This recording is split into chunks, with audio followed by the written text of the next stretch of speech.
Donna Troy began as a character when a misunderstanding of older Wonder Woman stories led to the assumption that Wonder Girl was a separate person rather than Diana as a child. This version appeared in The Brave and the Bold number 60 alongside Robin, Aqualad, and Kid Flash, creating a confusing continuity. DC later tried to fix the timeline. Donna became Diana's long-lost sister, then an orphan rescued by mystical beings, then a magical duplicate, and eventually the sole survivor of a destroyed building adopted by interdimensional entities. Each major story event added new complications, with writers constantly revising her background. By the time The New Titans and Infinite Crisis were published, Donna had undergone multiple origin changes, making her history difficult to track. Despite editorial disagreements, she remained a central figure, leading the Titans, dying, and returning multiple times. While most characters receive a single reboot, Donna experienced many, yet she secured her place as one of the Titans' most prominent members. Her origin remains complex and unresolved over 6 decades of storytelling.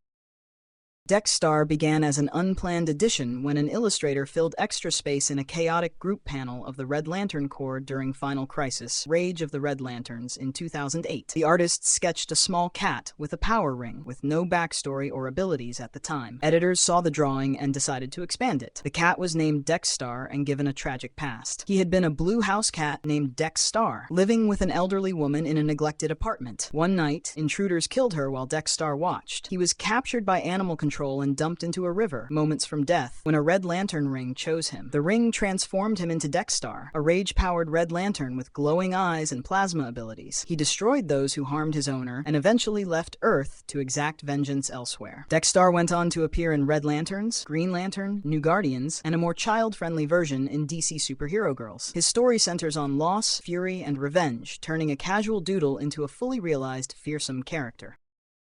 The Joker first appeared in Batman #1 as a murderous figure with a haunting grin, originally intended to die by the story's end. The plan was a single appearance, ending with him accidentally stabbing himself. An editor intervened and added a final panel showing the Joker alive in a hospital bed. That brief change transformed his trajectory. From there, he evolved from a small-time criminal into the Clown Prince of Crime, becoming Batman's deadliest adversary. His tone shifted over the decades, campy in the 1950s, darker in the 1970s, and a terrifying presence by the 1980s, central to stories like The Killing Joke, A Death in the Family, and Arkham Asylum. The Joker continues to appear across comics, maintaining his unpredictability and menace. His original death panel remains in archives, a reminder that one editorial choice created a character with no fixed origin, limitless potential, and no rules. He grew from a single-shot villain into DC's most notorious antagonist, with countless enemies defeated and a lasting impact on readers worldwide.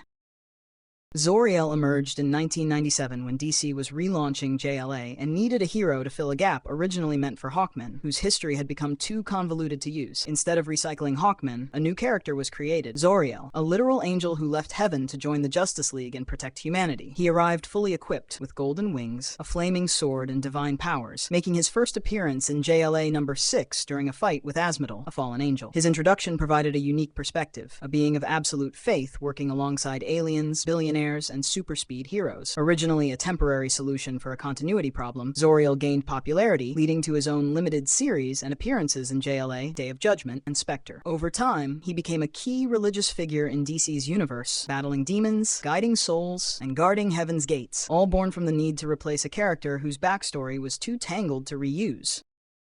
Lobo was created in 1983 as a parody of the violent anti-heroes that were dominating comics at the time. He first appeared in Omega Men #3 as an alien bounty hunter from Zarnia, dressed like a biker, behaving like a maniac, and speaking with extreme vulgarity. He rode a massive space hog, drank heavily, and carried enough weaponry to destroy planets. His first appearance went largely unnoticed, but later reappearances, including a 1990 solo miniseries, turned him into a fan favorite. Readers responded to his over-the-top violence, dark humor, and lack of moral code. Lobo became a recurring presence in comics, appearing in one-shots, crossovers, and satirical storylines. Attempts to make him a serious, disciplined assassin failed, as fans preferred the chaotic, irreverent version. Lobo's role was never intended to expand into a franchise. He was a satire of comic book excess that unexpectedly became one of DC's most popular anti-heroes, appearing across major series, animated shows, games, and merchandise.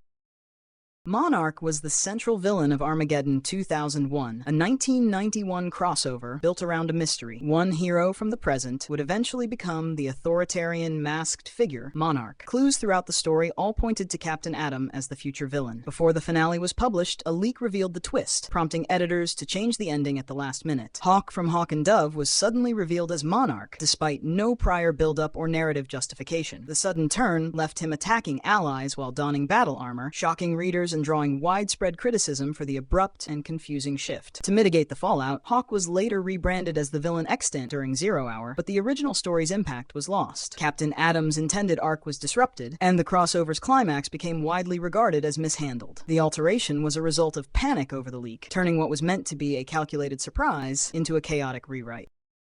Harley Quinn first appeared in 1992 on Batman the Animated Series as a minor accomplice to the Joker in the episode Joker's Favor. She had a brief role, delivering a few lines and opening a door, originally meant as a simple task for the story. Her Brooklyn accent, unpredictable behavior, and obsessive loyalty to the Joker quickly resonated with viewers, leading to repeated appearances. By the end of the series, Harley had evolved from a background henchwoman into a recurring character. She transitioned into comics with Batman Adventures number 12 in 1993 and became a permanent part of DC continuity by 1999. Harley grew into a major figure in titles like Gotham City Sirens, Suicide Squad, and her solo series. She eventually separated from the Joker, forming her own team and establishing herself as an anti-hero. Her popularity led to video games, animated spin-offs, and a high-profile live-action presence. From a single minor role, Harley became one of DC's most influential characters, moving from animation to comics without a pre-planned origin.